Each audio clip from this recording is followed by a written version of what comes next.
Halo Sobat Guru Penggerak, jumpa lagi dengan saya, Sepri Sulu. Perkenankan saya menyampaikan aksi nyata saya di modul 1.4 Budaya Positif. Inilah pengajar praktis saya, Ibu Ferimini Laia, SPD MPD, dan fasilitator saya adalah Bapak Arpan Supriyanto, SPD MPD. Latar belakang, sejalan dengan filosofi pemikiran Ki Hajar Dewantara bahwa pembelajaran di sekolah harus bisa membuat murid memperoleh kebahagiaan yang setinggi-tingginya, maka diperlukan adanya budaya positif di sekolah dengan penanaman budaya positif. Hal-hal baik akan dimunculkan dalam berbagai kegiatan. Dan semuanya itu dapat dimulai dengan pembuatan keyakinan kelas yang merupakan hasil kesepakatan bersama. Adapun tujuan, dengan penerapan budaya positif diharapkan yang pertama menumbuhkan tanggung jawab, komitmen, dan teguh pendirian.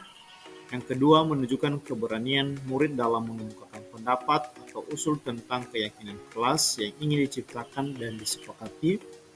Yang ketiga, mewujudkan pembelajaran yang berpusat pada murid. Dan yang keempat, menumbuhkan budaya positif dari diri setiap guru dan juga peserta didik. Berikut video saya dalam melaksanakan sosialisasi budaya positif di sekolah. Baik,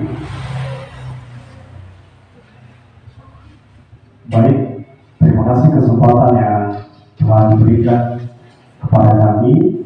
Pertama-tama dulu yang saya hormati Bapak Kepala Sekolah, yang saya hormati seluruh Bapak Ibu Guru, yang saya hormati Kepala Desa berdua.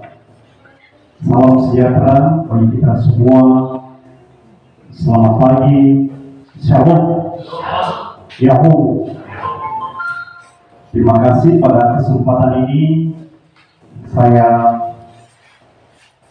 berterima kasih sekali kepada Bapak Ibu telah merelakan waktunya untuk saya, dan terlebih kepada kepala sekolah telah mendukung saya dalam melaksanakan diseminasi modul 1.4 budaya positif.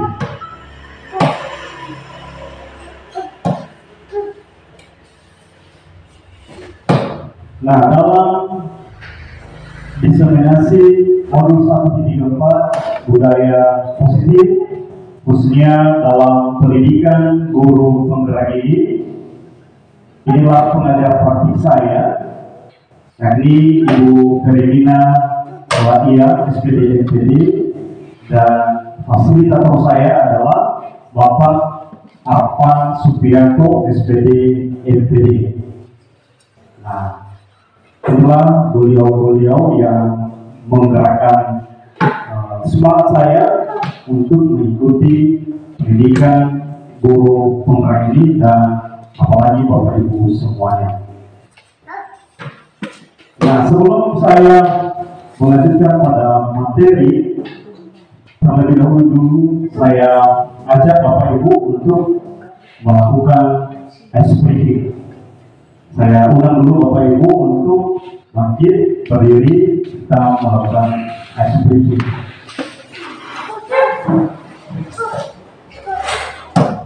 Iya, nanti kalau saya katakan hello, nanti kalian jawab dengan kata hai.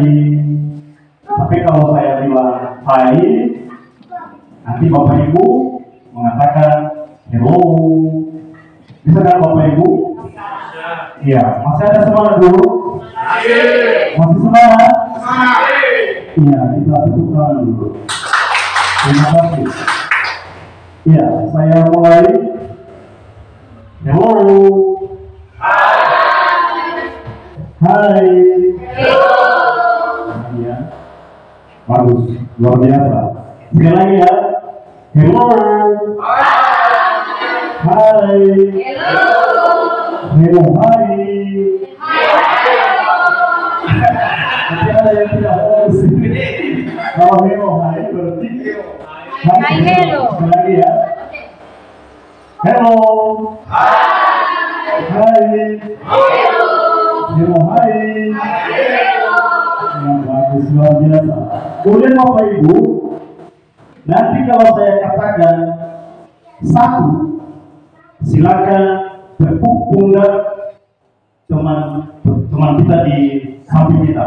Katakan, oi, tepuk pundaknya. Kalau ada yang tidak ada temannya, silakan cari temannya.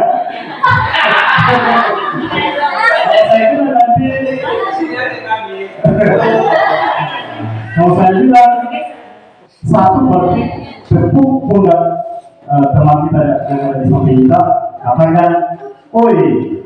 Oke ya, kita coba dulu ya. Satu. Iya, luar biasa. Iya, kemudian kalau saya bilang nanti dua, katakan kalau saya bilang dua, asik-asik seperti itu ya. Kalau saya bilang dua, asik-asik seperti itu ya. Bisa kan Bapak Ibu? Bisa. Iya, dua. Asik-asik. Iya, mantap. Asik-asik itu ya. Nah, kalau saya bilang tiga, nanti kasih tangannya di dagu teman dan katakan iya, katakan seperti itu ya. Kalau saya bilang nanti tiga, iya, seperti itu. Bisa kan? Saya coba ya. Di dagu teman, jangan sampai kena juga. Di depan saya katakan iya. Itu ya. Oke, bisa mulai. Tiga. Iya. Kita mulai dari satu ya. Tadi satu bagaimana kita ukur pundak teman kita. Oi. Dua. Asik-asik. Tiga. Iya. Iya. Itu ya. Oke. Satu. Dua. Asik-asik. Tiga. Iya. Satu. Ada yang masih belum fokus. Dua. Asik-asik. Tiga. Iya. Dua. Asik-asik. Iya, luar biasa. Iya, silakan duduk Bapak Ibu.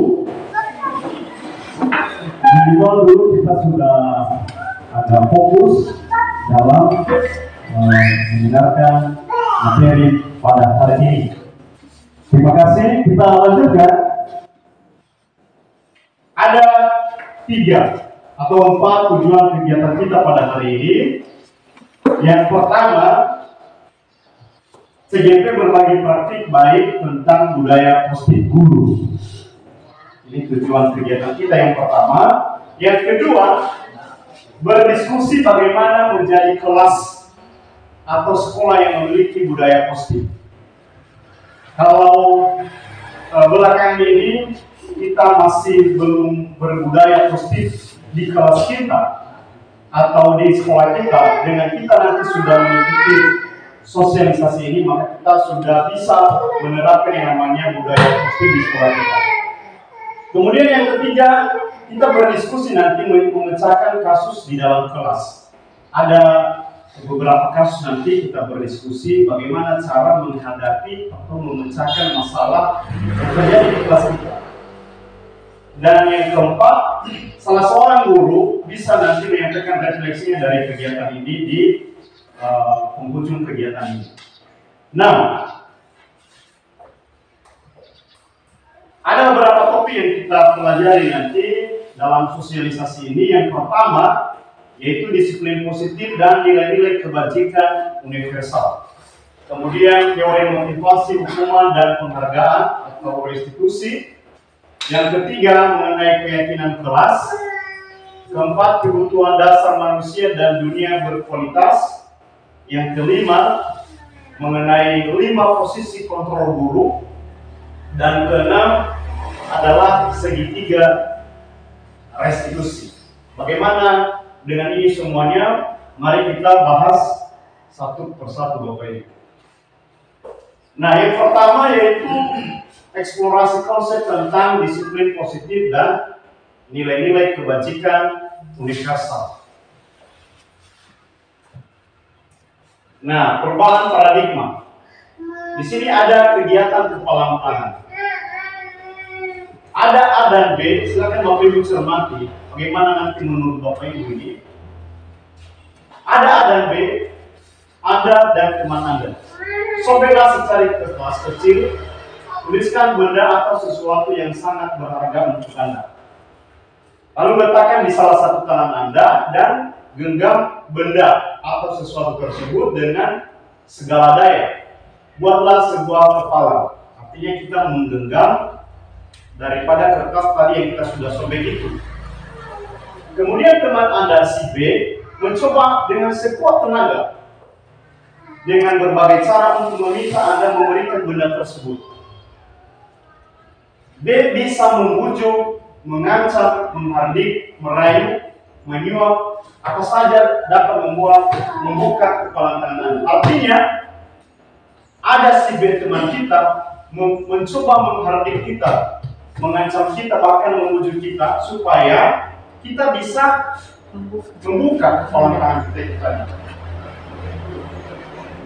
Nah, bagaimana menurut Bapak Ibu dulu? Sebelum saya lanjutkan, bagaimana tanggapan Bapak Ibu di sini kalau ada teman kita yang menghardik kita seperti itu? Bertahan. Bagaimana, ada yang bisa menyampaikan pendapatnya? Tentu kita berpikir, siapakah yang mengontrol diri kita? Apakah teman kita itu atau pribadi kita? Pribadi kita. Tentu pribadi kita, bagus. Artinya kita memegang kendali daripada pribadi kita sendiri. Nah, artinya ada saja siswa kita belakangan ini, terakhir ini, hanya paksaan.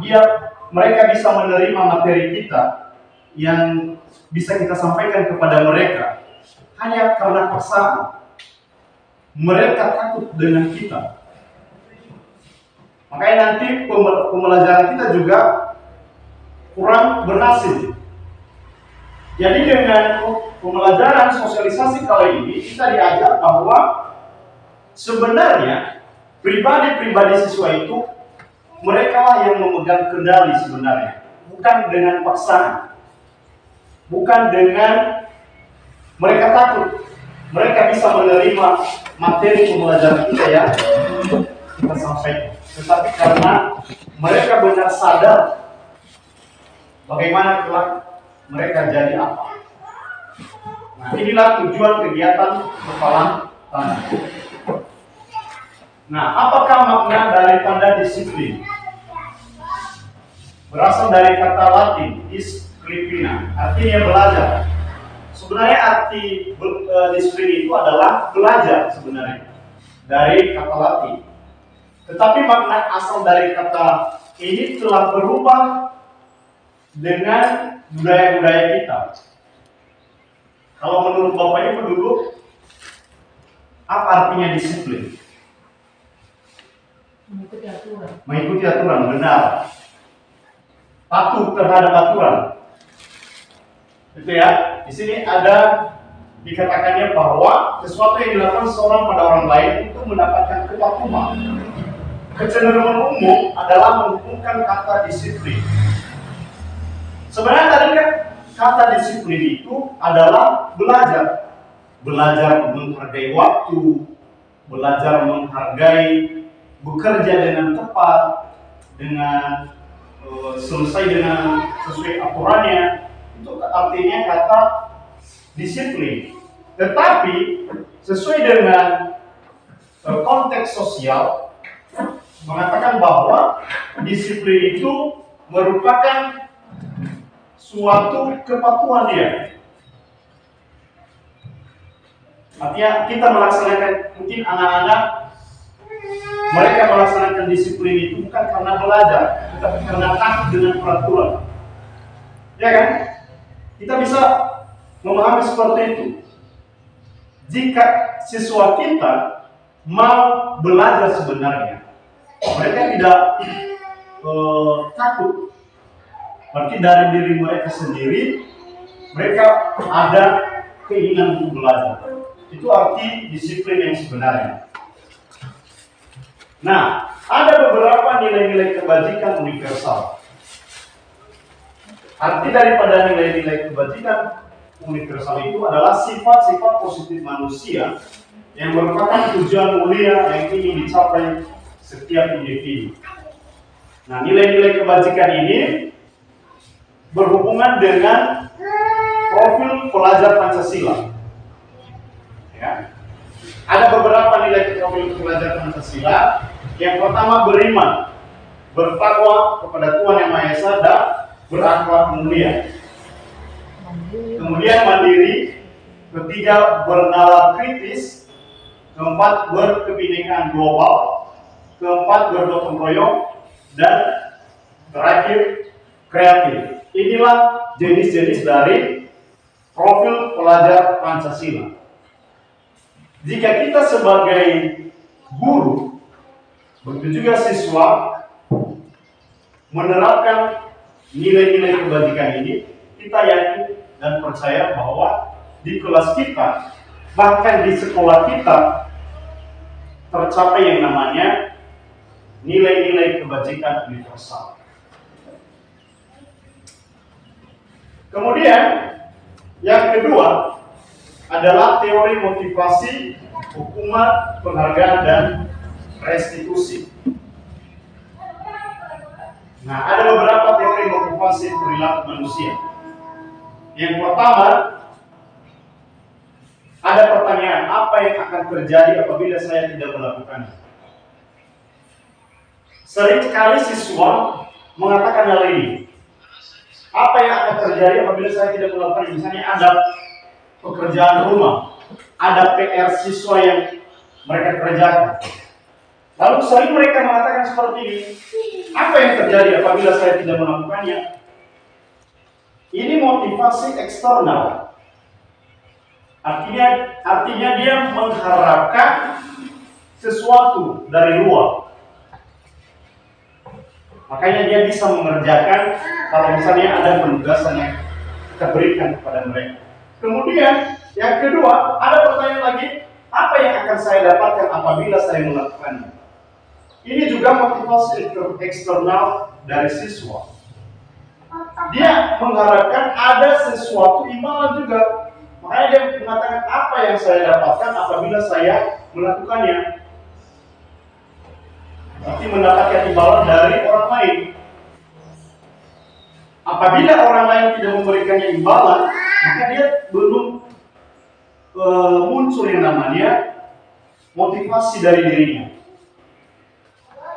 Dia hanya mengharapkan itu, Bapak Ibu. Kemudian yang ketiga, untuk menghargai diri sendiri. Nah, inilah tujuan disiplin positif yang sebenarnya. Artinya, ada pertanyaan di sini, saya akan menjadi orang yang seperti apa apabila saya melakukan itu? Artinya dia menghargai diri sendiri. Jika saya sudah melakukan ini, nanti saya jadi apa? Apabila saya sudah mengerjakan tugas ini, nanti kelak saya jadi apa? Inilah motivasi dari pribadi seorang siswa yang bagusnya kita terapkan. Dan bagusnya juga dimiliki oleh siswa. Yang ketiga atau yang kedua hal ini. Nah, menurut Ki Hajar Dewantara mengatakan bahwa merdeka itu artinya tidak hanya terlepas dari perintah, akan tetapi juga cara buat memerintah diri sendiri. Artinya kita sebenarnya sering disampaikan oleh Bapak Kepala Sekolah, kita lebih enak kalau kita sadar dan dimulai dari diri kita sendiri, ya, daripada orang lain yang memerintahkan kita. Ini sebenarnya arti daripada disiplin positif itu. Artinya dimulai dari pribadi diri kita sendiri. Nah, ada beberapa perbedaan ini. Perbedaan hukuman, konsekuensi, dan restitusi. Nah, kalau pengertian hukuman adalah suatu bentuk konsekuensi negatif yang diberikan sebagai respon atas tindakan yang melanggar aturan, norma atau hukuman bersifat tidak terencana. Artinya hukuman, kalau misalnya kita proses ada kasus, biasanya kalau kita berikan hukuman kepada peserta didik kita, itu biasanya tidak terencana, tiba-tiba. Itulah hukuman. Kemudian yang kedua, konsekuensi. Artinya akibat, hasil, impak, atau pengaruh dari suatu perbuatan. Itu konsekuensi. Yang ketiga, restitusi. Adalah proses menciptakan kondisi bagi murid untuk memperbaiki kesalahan mereka, sehingga mereka bisa kembali pada kelompok mereka dengan karakter yang lebih kuat. Inilah yang diharapkan pada pendidikan zaman ini.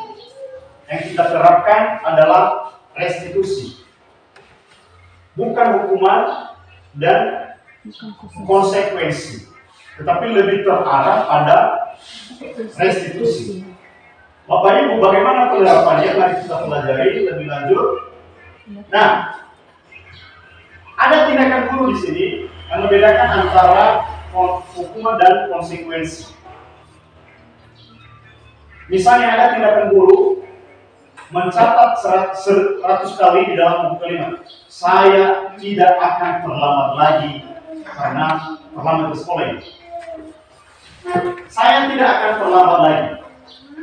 Saya coba bertanya dulu sama Bapak Ibu, ini apakah hukuman atau konsekuensi? Hah? Konsekuensi. Kita kembali dari belakang dulu ya. Kalau konsekuensi itu tadi akibat, hasil, impak, atau pengaruh dari suatu perbuatan, dan ini juga hukuman. Oke, kita konsekuensi. Nanti kita cek jawaban kita benar atau tidak. Yang kedua, lari mengelilingi lapangan basket 2 kali karena terlambat hadir di sekolah. Itu hukuman, benar. Murid diminta untuk push up 15 kali karena tidak menggunakan masker ke sekolah. Hukuman, benar. Kemudian yang berikut, menggantikan kertas tugas teman yang lagi coret-coret. Konsekuensi, benar. Kemudian membersihkan tumpahan air di meja tulis karena tersenggol pada saat belajar. Itu lebih terarah pada hukuman atau konsekuensi? Konsekuensi. Itu lebih terarah pada konsekuensi ya. Kemudian murid disuruh untuk tidak mengenakan sepatu seharian di sekolah karena tidak mengenakan sepatu hitam. Hukuman ya? Benar. Kemudian lari mengelilingi lapangan basket 2 kali karena terlambat 10 menit untuk belajar kejokan. Hukuman atau konsekuensi? Hukuman. Nah, mari kita lihat ya. Nah, ini jawabannya. Kalau yang pertama tadi itu hukuman. Iya, hukuman mencatat. Saya tidak akan terlambat lagi. Yang mencatat 100 kali di buku. Di buku dia mencatat. Itu hukuman Bapak Ibu. Hati-hati kita. Iya. Kemudian yang kedua, lari mengelilingi lapangan basket. Itu benar tadi ya, hukuman. Yang ketiga, hukuman. Menggantikan kertas itu konsekuensi. Membersihkan tumpahan air itu konsekuensi. Murid disuruh untuk tidak mengenakan sepatu itu hukuman. Kemudian lari mengelilingi lapangan itu konsekuensi. Kenapa bisa konsekuensi yang terakhir? Mungkin ada mata pelajaran PJK di sini. Silakan berbagi. Kenapa dikatakan lari mengelilingi lapangan basket 2 kali karena terlambat 10 menit untuk pelajaran PJOK. Sementara tadi kalau lari mengelilingi lapangan basket 2 kali karena terlambat hadir di sekolah itu hukuman. Guru mata pelajaran PJOK. PJOK loh, berarti hukuman itu. Memang ada hal PJOK dari pemanasan sebagai pemanasan. Iya, bagus. Bagus. Tentang guru. Dia sudah fokus ini. Nah, artinya benar yang disampaikan Ibu Guru bahwa konsekuensi berbeda dengan hukuman dari kalimat di atas. Kalau di sini tadi lari mengelilingi lapangan basket 2 kali karena terlambat, mengelilingi lapangan basket dengan terlambat apa hubungannya? Tidak ada kan? Berarti itu menandakan hukuman. Sementara kalau di sini lari mengelilingi lapangan basket 2 kali dengan mata pelajaran PJOK, yang bukan ada hubungannya. dia khusus PJOK bawah masih nyambung itu. Evaluasi mata pelajaran PJOK. Berarti mudah bisa Bapak Ibu bedakan ya. Bisa kita bedakan apa kira-kira bedanya hukuman dan konsekuensi. Artinya kalau konsekuensi ini masih ringan dan sesuai dengan tujuan tupoksi kita sebagai Bapak Ibu guru sebenarnya. Nah, perbedaan hukuman dan konsekuensi. Ini ada beberapa perbedaannya. Misalnya di nomor 1 ini, sesuatu yang menyakitkan harus terjadi. Biasanya kalau hukuman sakit, rasanya sering-sering dikatakan waktu kepala sekolah, sakitnya tuh di sini. Sakitnya tuh di sini. Senangnya tuh di sana. Jadi kalau konsekuensi hanya sesuatu harus terjadi. Seperti tadi, gelas air kita sudah tertumpah di kas teman kita, buat teman kita. Lalu kita lap, itu konsekuensi artinya ringan. Kalau ada guru misalnya, ada misalnya tempat air temannya siswa itu telah tumpah misalnya, lalu guru maunya berdiri di di tiang bendera, itu sudah menjadi hukuman. Tetapi kalau konsekuensi, kita perintahkanlah siswa itu untuk melapnya, itu ringan. Itu bedanya antara hukuman dengan konsekuensi. Kita lanjut Bapak Ibu. Nah, apa itu restitusi? Ini tadi goal kita ya, sebagai Bapak Ibu guru di zaman sekarang, lagi di sekolah kita goalnya pada penerapan restitusi. Apa artinya restitusi? Artinya restitusi ini adalah proses menciptakan kondisi bagi murid untuk memperbaiki kesalahan mereka. Ini kata kuncinya, memperbaiki kesalahan. Tugasnya kita Bapak Ibu guru menciptakan kondisi murid itu bisa memperbaiki kesalahannya, bukan menghukum tadi, dan bukan juga memberi konsekuensi. Ini ya, artinya dengan karakter ini yang lebih kuat, sehingga begitu kita memberikan beberapa nasihat, ya, kuncinya ini kita menyadarkan siswa itu. Kita sebagai Bapak Ibu guru menyadarkan siswa itu untuk lebih berbuat lebih baik lagi. Jika dia nanti kembali di kelas lebih kuat lagi, mentalnya lebih kuat. Ini saya kasih contoh ini. Ada kasus siswa, misalnya dia sudah memukul temannya, lalu kita memberikan hukumannya dengan kita memukulnya. Sepanjang hari Bapak Ibu, bahkan sepanjang masa, dia mengingat-ingat hal itu. Dan sakit katanya, sakitnya tuh di sini kata Pak Kepala Sekolah. Tetapi dengan kita menyampaikannya beberapa nasihat,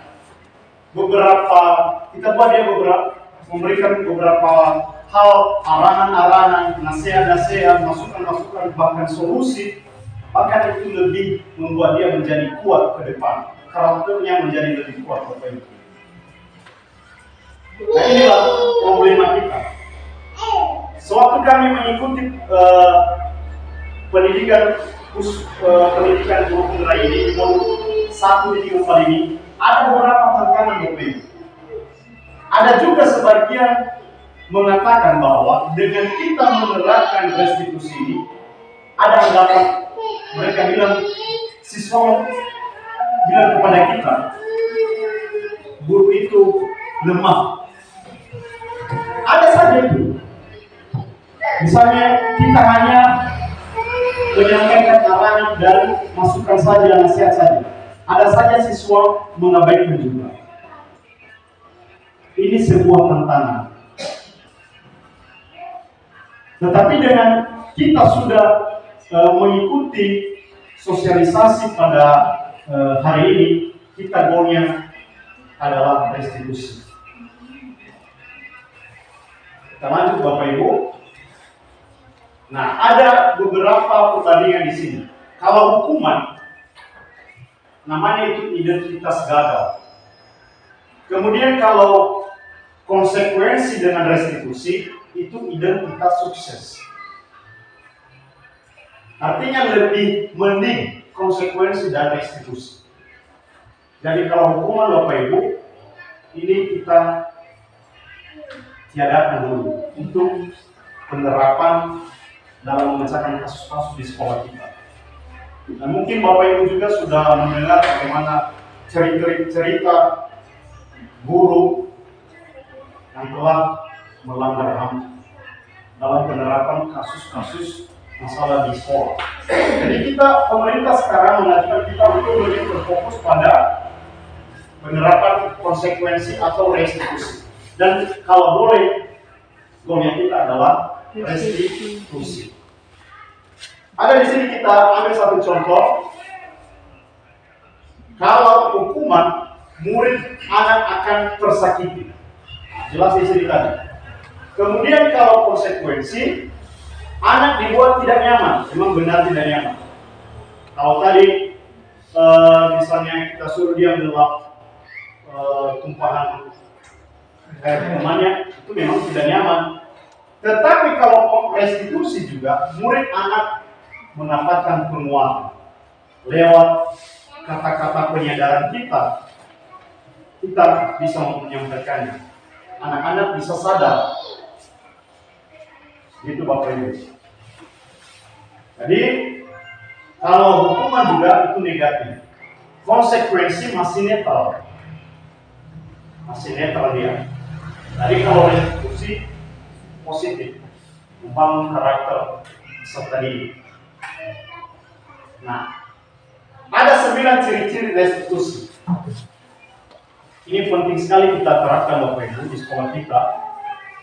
Apa 9 ciri-ciri restitusi itu? Yang pertama, bukan untuk menebus kesalahan, namun untuk belajar dari kesalahan.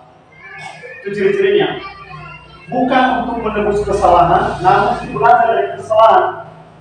Itu ciri-cirinya. Belajar dari kesalahan. Artinya kita di dunia ini tidak ada satupun orang yang tidak berbuat salah. Tetapi kita sebagai Bapak Ibu guru wajib untuk belajar dari kesalahan itu. Ciri yang kedua, memperbaiki hubungan. Dengan kita menyadarkan siswa kita melalui arahan dan nasihat kita, mungkin saja hubungan kita dengan siswa bisa terperbaiki daripada langsung salah siswa langsung pukul. Wah, hubungan kita tidak ada lagi kekerabatan komunikasi yang baik. Kemudian yang ketiga, tawaran bukan paksaan. Artinya kalau belakangan ini kita sering memaksa siswa, awas ya, tidak mengerjakan tugas ini nanti pendidikan kamu di bendera. Itu paksaan Bapak Ibu. Tetapi dengan kita memberikan nasihat, masukan kepada mereka, anak-anak, apakah kamu mau kelak jadi guru yang baik? Dan apapun kata-kata kalimat yang menyadarkan mereka Bapak Ibu, itu hanya sewajarnya dan sebagusnya kita serahkan kepada siswa kita. Kemudian yang keempat, restitusi itu menuntut untuk melihat ke dalam diri. Artinya membuat diri siswa itu semakin sadar.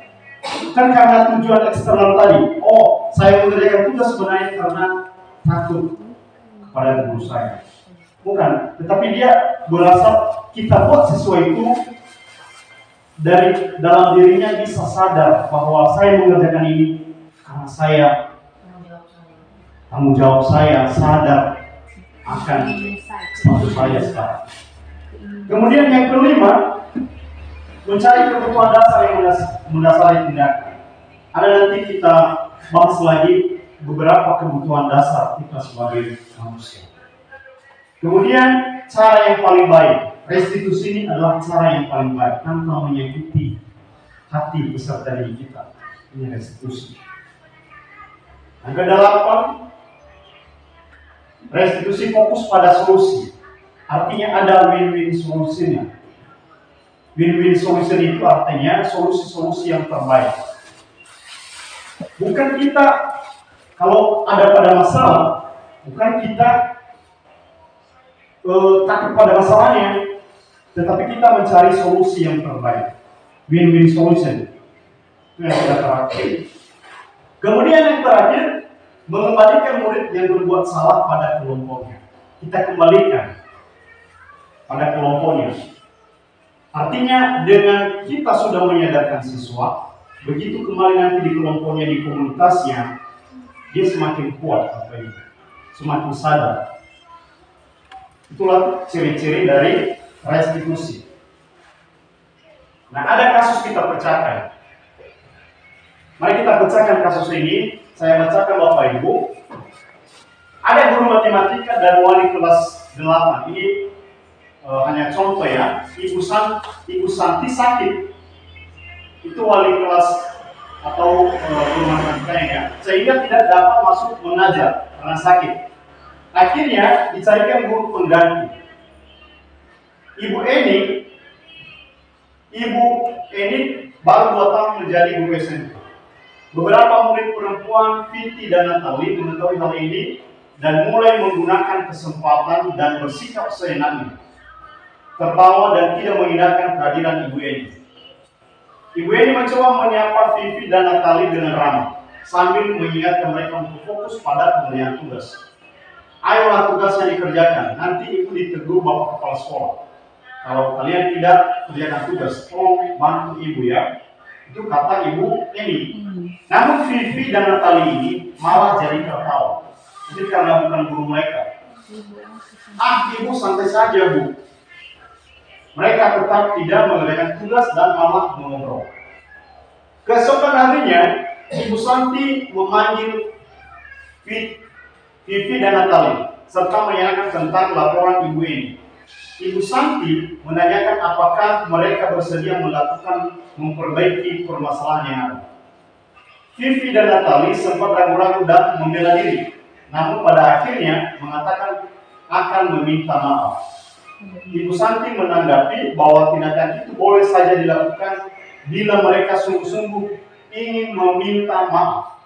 Namun Ibu Santi menanyakan kembali apa yang mereka bisa lakukan untuk menggantikan rasa tidak dihormati Ibu Santi. Baik Vivi maupun Natali mengakui bahwa perilaku mereka tidak sesuai dengan keyakinan kelas.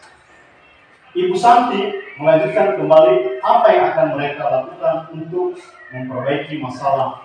Apakah ada gagasan? Artinya Ibu Santi menggali gagasan dari Vivi dan Natali bagaimana menyelesaikan masalah ini. Ada saja itu Bapak Ibu kita langsung memukul siswa itu karena tidak menghargai Bapak Ibu yang masuk di kelas mereka. Lalu setelah berpikir sejenak, Natali dan Vivi mengusulkan bagaimana kalau mereka mengadakan sebuah diskusi kelompok dengan teman-teman sekelasnya. Tema yang mereka pilih adalah penerapan keyakinan kelas, terutama tentang sikap saling menghormati dan bagaimana penerapannya di kehidupan sehari-hari sekolah. Usulan kedua adalah mengirim email kepada Ibu Eni tentang gagasan mereka tersebut. Mereka pun memberitahu Ibu Eni bahwa mereka telah memberitahu kepala sekolah. Pak Hasan, bila lain waktu ada ketiadaan guru, maka mereka akan mengusulkan Ibu Eni sebagai guru pengganti. Nah, bagaimana menurut Bapak Ibu dulu kasus pembelajaran ini? Artinya, singkatnya Bapak Ibu, ada 2 orang anak di kelas, Vivi dan Natali. Mereka tidak menghargai ibu yang baru masuk di kelas mereka. Karena ibu guru wali kelas mereka sebenarnya Ibu Santi sakit.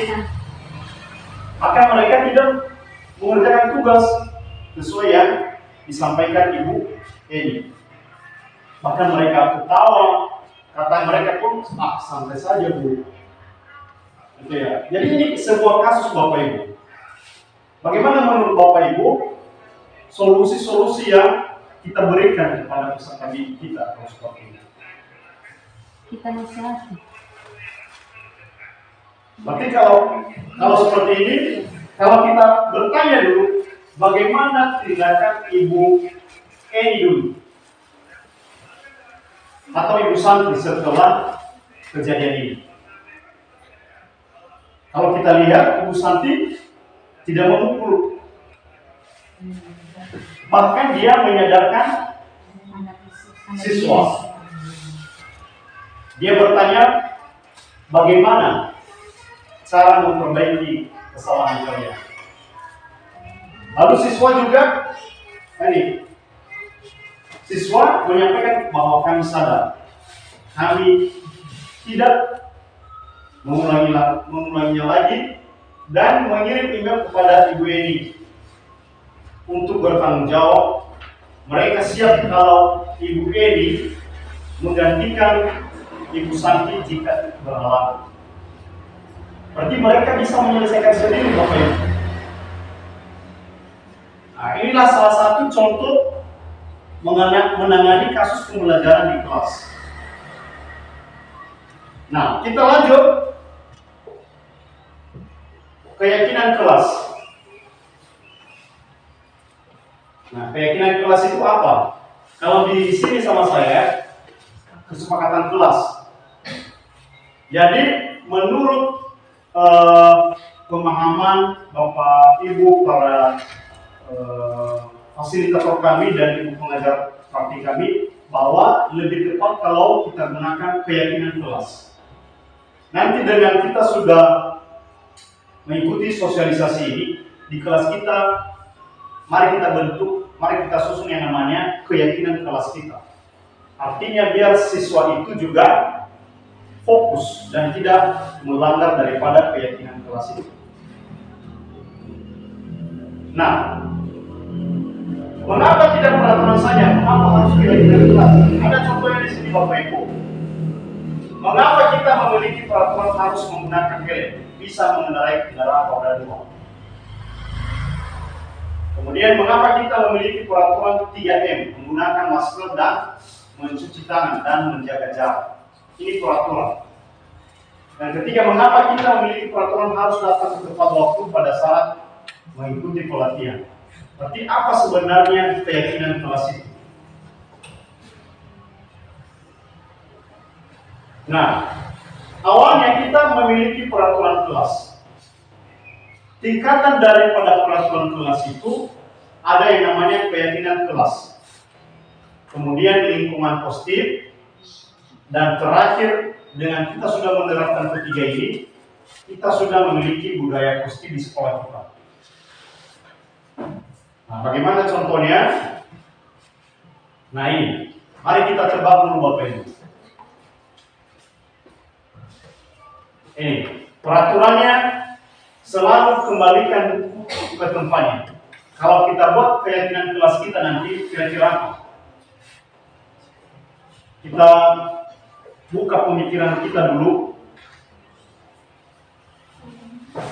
Kira-kira apa yang menjadi keyakinan kelas? Ada lagi dilarang mengganggu orang lain.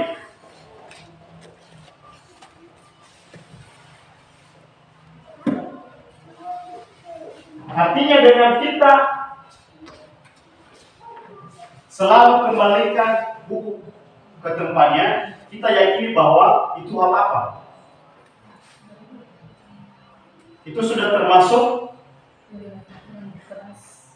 apa? Ya, kesepakatan kelas. Tapi hal kegiatan itu artinya siswa selalu kembalikan buku pada tempatnya, dia sudah memiliki sikap yang positif. sikap positif itu apa? Mandiri, dia bisa Bertanggung jawab dia. Berarti boleh kita susun keyakinan kelas kita nanti salah satu bertanggung jawab. Kemudian yang kedua, dilarang mengganggu orang lain. Itu peraturan. Jadi intinya Bapak Ibu, kalau keyakinan kelas itu kalimatnya lebih simpel daripada peraturan. Kita buat keyakinan kelas itu lebih simpel dari, misalnya tadi ini kan selalu kembalikan buku ke tempatnya. Jadi kalimat simpelnya bertanggung jawab.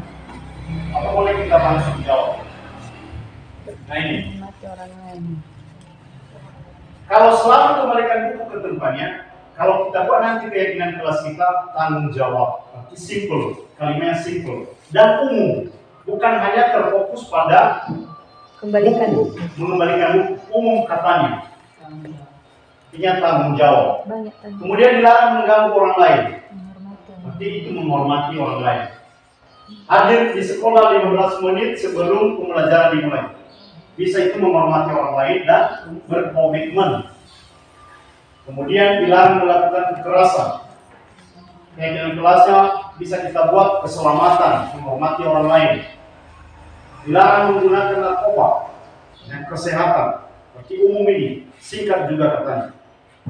Kemudian menghormati orang lain, gunakan masker, itu kesehatan dan keselamatan juga. Jangan berlari di kelas atau koridor, itu juga keselamatan dan keamanan.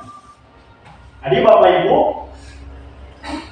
dengan kita sudah mengikuti sosialisasi hari ini, mari kita nanti membentuk atau menyusun keyakinan kelas kita masing-masing di kelas. Apa tujuannya? Supaya setiap hari siswa kita mengingat-ingat akan hal ini. Seperti kita tempelkan kan, menjaga kebersihan, apalagi tadi bertanggung jawab dan lain sebagainya. Begitu Bapak Ibu. Sebelum kita lanjut pada materi yang berikut ini dulu, bagaimana kalau kita ice breaking dulu? Misalkan Pak sekolah, sekitar 2 menit saja ada ice breaking. Izin dulu.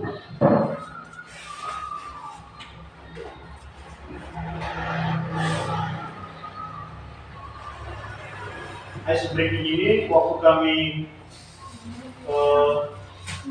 lokal karya sering diputar waktu itu. Mungkin juga waktu pelatihan Bapak kepala sekolah dan Ibu apa? Ibu Purba ada. Iya.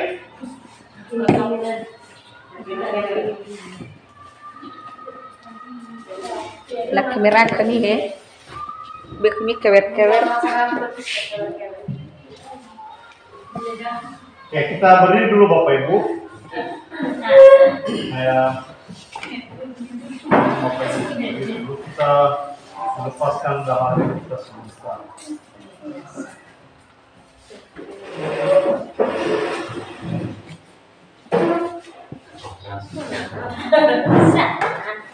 Dulu ya.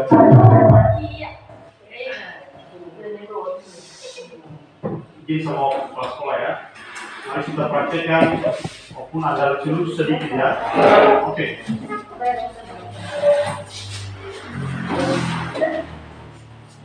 Oke.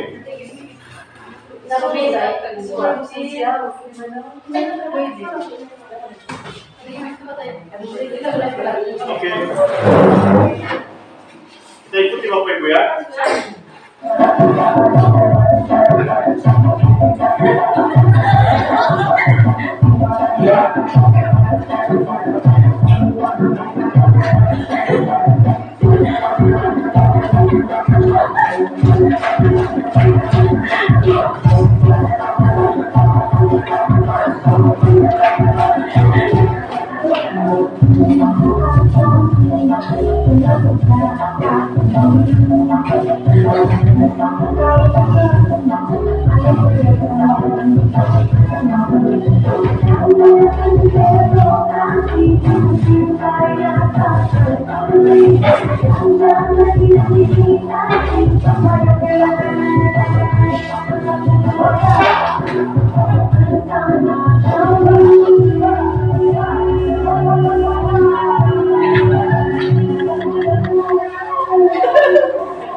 Emang apa perasaan?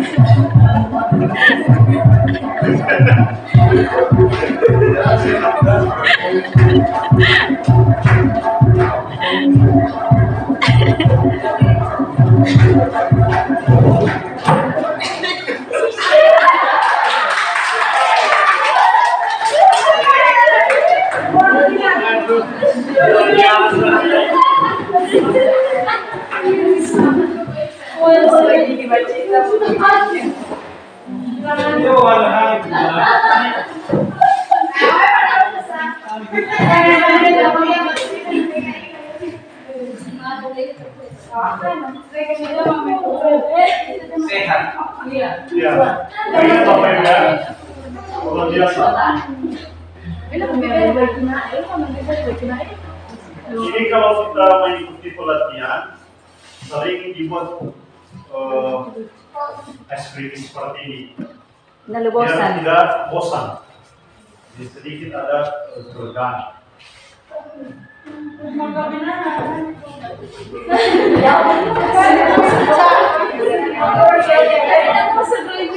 Baik, sedikit lagi Bapak Ibu materi kita.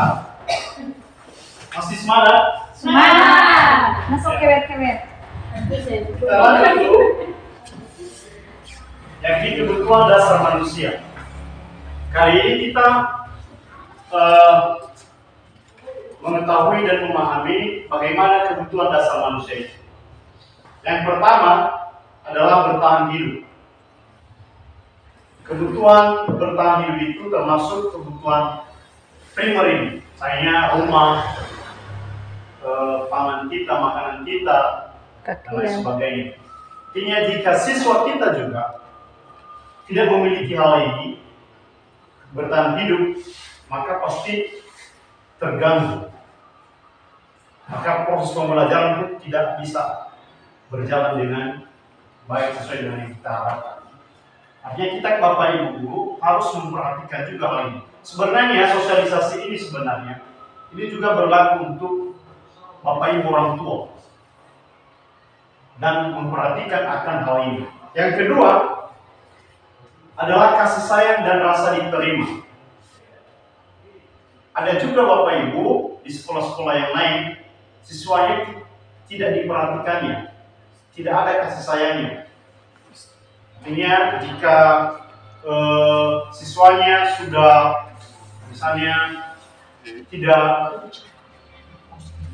rindu belajar lagi, dia tidak menanyakan apa kira-kira permasalahannya. Yang guru yang bersangkutan tidak bertanya, tidak memberikan perhatiannya kepada peserta didiknya.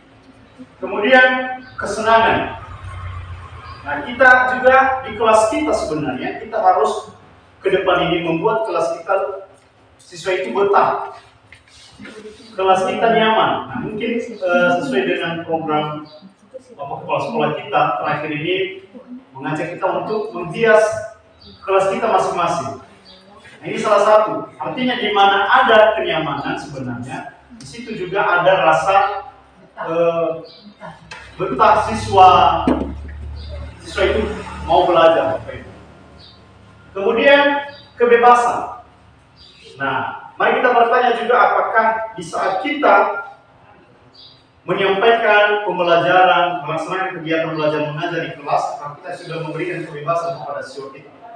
Misalnya kebebasan itu bebas mengeluarkan pendapat. Kadang ada bapak ibu guru dia tidak suka kalau siswanya bisa mengeluarkan pendapat, bertanya dan lain sebagainya. Mari kita biasakan, bapak ibu.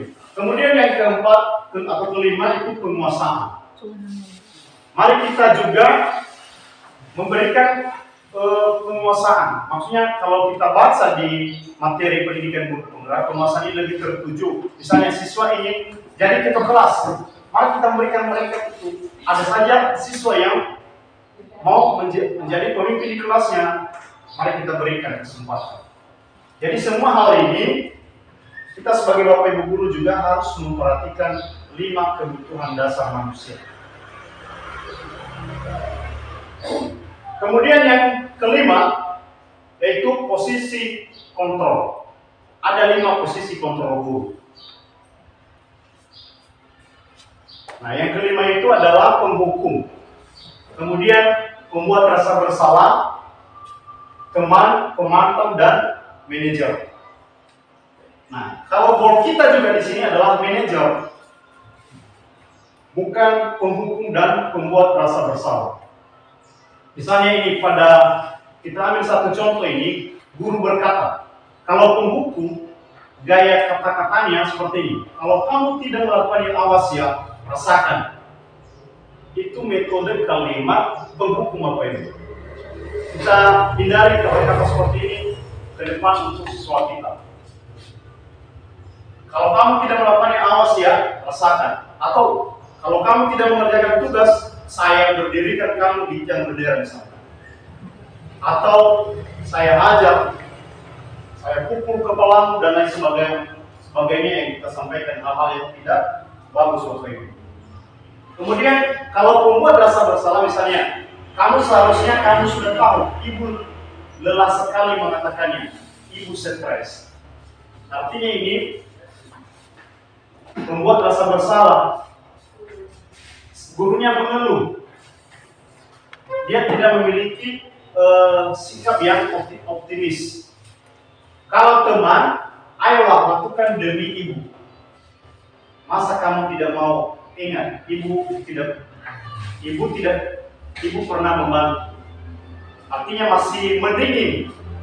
Artinya siswa, kita membuat siswa itu berteman dengan kita. Asal saya terhadap, ya.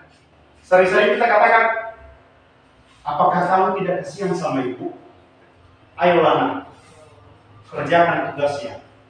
Berarti kalau kita mengatakan hal itu kita sudah berada di posisi kontrol sebagai teman pada peserta didik kita. Kemudian pemantau. Kalau pemantau itu, misalnya di sini kalau guru berkata apa peraturannya, kita bertanya kepada siswa, apa keyakinan kelas kita? Apakah tindakanmu ini sudah sesuai dengan peraturan? Kemudian kalau manajer, apa yang kita yakini? Misalnya, apa yang bisa kamu kerjakan untuk memperbaiki masalah ini? Artinya kita mungkin sesuai dengan restitusi tadi, kita ajak siswa itu untuk bisa memecahkan masalahnya sendiri, ya, melalui kata-kata penyadaran kita. Nah ini, ada pernyataan di sini. Misalnya saya kecewa sekali dengan kamu. Ini ya. Nah, siapa yang mengatakan ini? Artinya membuat orang merasa bersalah tadi. Kelima, posisi kontrol. Kamu tidak pernah benar melakukannya, itu penghukum. Kalau kata-kata kita sebagai bapak ibu guru seperti ini, kamu tidak pernah benar melakukannya, itu penghukum. Kemudian, ayolah lakukan demi ibu atau bapak. Nah, itu sudah posisi teman. Kemudian, apakah kamu mau mendapatkan stiker di hari ini? Ini berupa pujian ini. Kalau kita sering mengatakan seperti itu kepada siswa kita, itu sudah posisi kontrol pemantau. Kemudian, bagaimana kamu bisa menyelesaikan masalah ini? Kalau kita bertanya kepada siswa kita, apakah kamu bisa menyelesaikan masalah ini? Itu kita sudah berada pada posisi kontrol manager. Nah, inilah role kita juga. Memberikan penyadaran kepada siswa. Dan siswa itu bisa menyelesaikan masalahnya sendiri. Ya. Kemudian, ada lagi kamu selalu yang paling terakhir.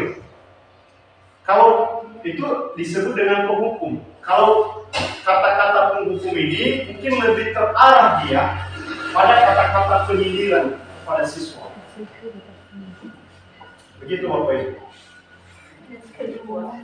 Nah, kemudian yang terakhir adalah segitiga restitusi. Ini ya, segitiga restitusi itu apa?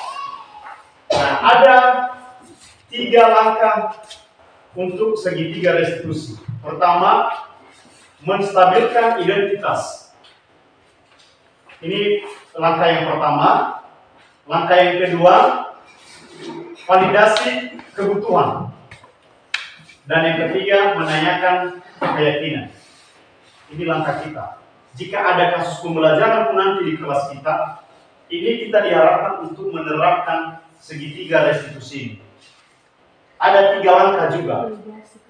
Yang pertama tadi menstabilkan identitas, kemudian validasi kebutuhan, menanyakan keyakinan. Bagaimana penerapannya Bapak Ibu? Mari kita perhatikan. Nah, untuk menstabilkan identitas ini, yakni untuk membuat anak merasa gagal karena berbuat salah menjadi positif terhadap dirinya. Misalnya ada kata-kata Bapak Ibu guru seperti ini. Guru berkata, berbuat salah itu hal yang manusiawi. Tidak ada manusia yang sempurna. Bapak Ibu juga berbuat salah. Kita pasti bisa menyelesaikan permasalahan ini. Bapak Ibu tidak tertarik untuk mencari tahu siapa yang benar, siapa yang salah. Bapak Ibu lebih tertarik untuk menyelesaikan masalah. Kalau kamu menyalahkan dirimu sendiri terus-menerus, apakah kamu bisa bersikap baik pada dirimu sendiri? Nah, ini sudah berada pada menstabilkan identitas. Artinya, jika siswa telah melanggar keyakinan kelas kita tadi, hal yang pertama dulu, menstabilkan identitas. Kita membuat siswa itu sadar dulu. Tetapi dalam hal sadar itu, kita berada juga di posisi peserta didik kita. Kalau saya juga seperti di posisimu, saya juga melakukan hal yang sama.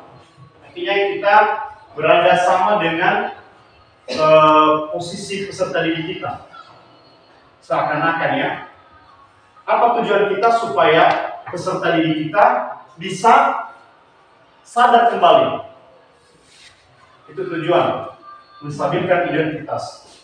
Kemudian, validasi kebutuhan. Nah, misalnya setelah menstabilkan identitas tadi, kita validasi kebutuhan. Misalnya guru berkata, kamu bisa saja kan melakukan hal yang lebih buruk, tapi kamu tidak melakukannya kan? Kamu pasti punya alasan mengapa melakukannya. Apa yang penting bagi kamu? Kamu boleh tetap berusaha menjaga sikap itu, tapi tambahkan sikap yang lain yang baru. Misalnya, saya kasih contoh ini Bapak Ibu.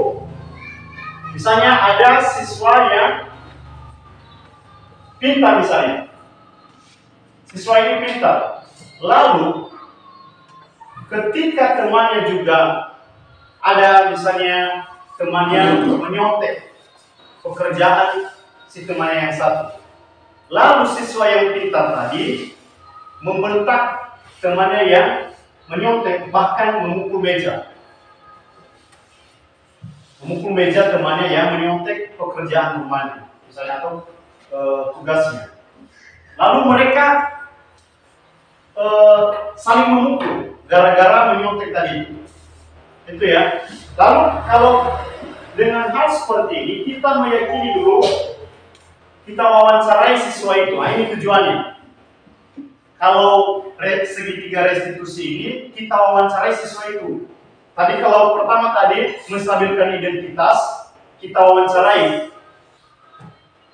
Kenapa kamu bisa melakukan hal yang seperti itu? Lalu siswa nanti menyampaikan, oh alasannya saya pekerjaan rumah saya, tugas saya setelah dicontek. Lalu setelah dicontek saya marah-marah samanya. Lalu saya bentak-bentak dia, saya pukul mejanya. Lalu kami saling memukul. Itu kasus Bapak Ibu. Ada saja kasus pembelajaran kita seperti itu. Lalu bisa saja kita menstabilkan identitasnya dengan mengatakan seperti ini. Wajarlah kamu melakukan hal seperti itu. Kalau saya juga di posisimu, saya juga melakukan hal yang sama. Namun masih ada hal yang lebih baik lagi. Hal yang lain yang lebih bisa, yang lebih baik untuk kamu terapkan. Begitu kalau misalnya kita wawancarai seorang siswa. Nah, masuk lagi tadi pada validasi kebutuhan. Nah, ini kata-kata kita Bapak Ibu yang membuat siswa itu, ini hanya konsep ya, boleh tidak fokus pada kalimat ini, boleh kita tambahkan. Misalnya yang terakhir ini, apakah kamu bisa melakukan dengan lebih baik besok lagi? Misalnya, apakah kamu bisa tidak mesti memukul meja, memukul teman jika ada temanmu yang menyontek pekerjaan tugasmu atau tugasmu? Tapi kita bertanya seperti itu sama siswa. Berarti kalau kita sudah bertanya demikian, maka itu sudah termasuk pada validasi kebutuhan. Nah, yang ketiga, menanyakan keyakinan. Nah, menanyakan keyakinan ini, misalnya guru berkata, apa nilai yang kita percaya di kelas? Nah, ini tadi tujuan kita apa? Kita sudah menyusun keyakinan kelas kita. Kita bertanya kepada siswa kita yang sudah ada masalah tadi, tanpa memukul ini ya. Kita bertanya kepada mereka, apakah kamu belum melanggar keyakinan kelas kita? Tentu kita lihat dengan sama juga apa keyakinan kelas kita yang sudah dilanggar oleh anak-anak kita. Tentu nanti anak-anak kita itu menjawab, saya sudah melanggar Pak. Lalu kira-kira apa keyakinan kelas kita yang sudah kamu langgar? Misalnya tadi kalau memukul meja atau memukul temannya, pasti dia jawab, saya sudah melanggar tidak menghormati teman. Lalu kita bertanya lagi lebih jauh, apakah kamu bisa memperbaikinya? Apakah kamu bisa mencari solusinya ke depan? Kalau terjadi hal-hal yang seperti itu sudah masuk pada menanyakan keyakinan. Lalu dia jawab sebenarnya, iya Pak, kalau terjadi sekali lagi, saya tidak marah, saya tidak memukul meja, tetapi saya harus sabar. Dan mungkin ada hal-hal lain yang disampaikan oleh anak-anak kita itu. Sehingga dengan menerapkan hal-hal seperti ini, tidak ada istilah tadi kita Bapak Ibu guru memukul siswa itu, tetapi kita lebih tertuju pada lewat menyampaikan arahan dan bimbingan kepada mereka melalui kata-kata, kita wawancarai mereka. Kalau ada kasus anak-anak kita peserta didik kita wawancarai mereka, kita berikan masukan dan arahan yang lebih tertuju pada pembentukan karakter, sehingga anak-anak atau peserta didik kita tidak melanggar juga daripada keyakinan kelas kita. Nah, inilah langkah-langkah daripada segitiga restitusi. Nah, ini tadi beberapa langkah langkahnya. Ada pertanyaan-pertanyaan seperti ini. Hanya apakah kamu ingin berbuat lebih baik lagi dan sampai seterusnya.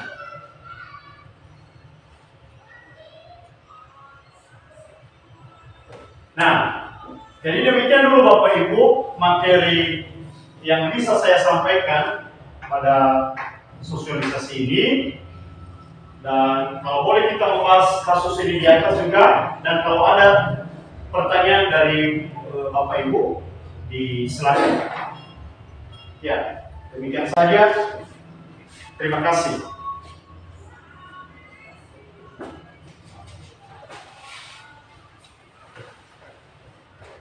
Ya, disilakan Bapak Ibu kalau ada Bapak Ibu yang menyampaikan pendapat atau pertanyaan.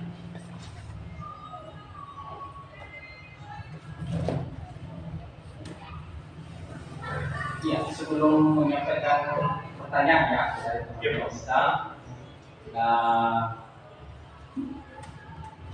sedikit yang saya sampaikan, mungkin apa yang sudah dijelaskan oleh CGP kita bisa kita evaluasi apa yang sudah kita laksanakan selama ini, dan setelah kita mendengarkan, melihat hasil yang sudah disampaikan pada hari ini pada sosialisasi destinasi tentang budaya positif, tentu mari kita introspeksi diri sendiri.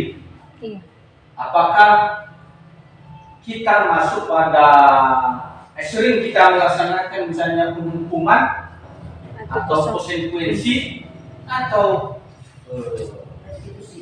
restitusi.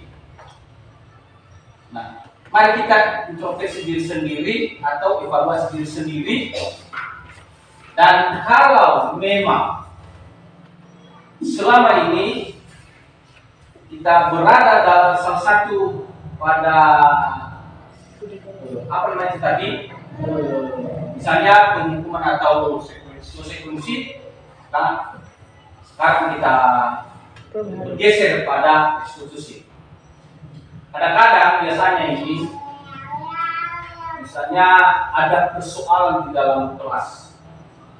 Contohnya, seperti sudah dijelaskan tadi, masalah-masalah di dalam kelas. Banyak sekali masalah yang kita hadapi sebagai seorang guru, banyak sekali masalah yang kita hadapi di dalam kelas. Nah, bagaimana kita seorang guru menghadapi, menyelesaikan masalah itu? Jadi, Bapak Ibu guru, apabila ada yang perlu kita tanyakan atau ada perlu kita perbaiki, silakan Bapak Ibu tanyakan dan kita koreksi, kita bahas bersama. Itu. Terima kasih. Baik, terima kasih saran dan masukan dari Bapak Kepala Sekolah.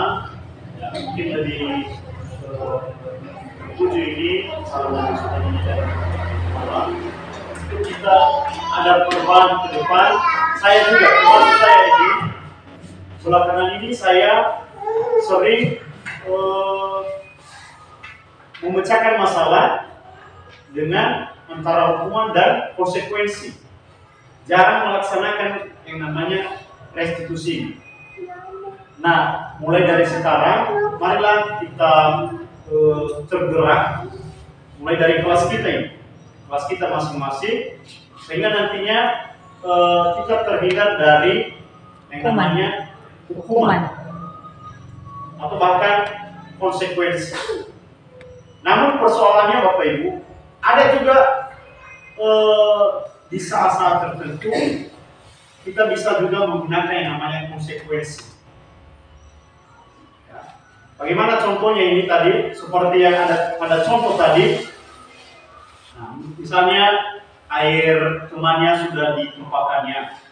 Nah, mungkin kalau kita bisa memecahkan itu, menyuruh siswa untuk mengelap mejanya, menggantikan airnya kembali, itu lebih tertuju pada konsekuensi. Tapi kita menghindari namanya hukuman.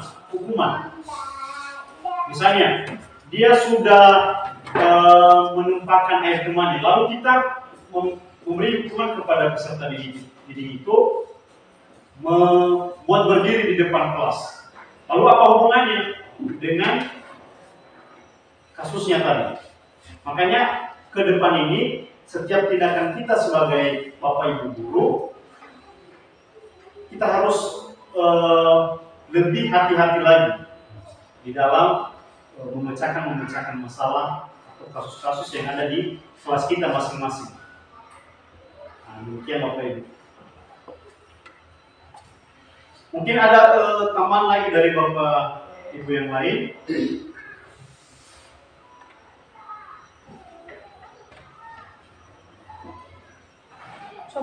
Nah, kalau tidak ada, kita satu lagi yang terakhir Bapak Ibu, kita memecahkan kasus pembelajaran ini. Ya, kita bacakan ini kasusnya Bapak Ibu, mungkin kasus yang kita bahas terakhir ini, sebelum kita berpisah. Nah, saya bacakan kasusnya ini, atau Ibu Guru lah, ada Ibu Guru mau membacakan dulu kasusnya.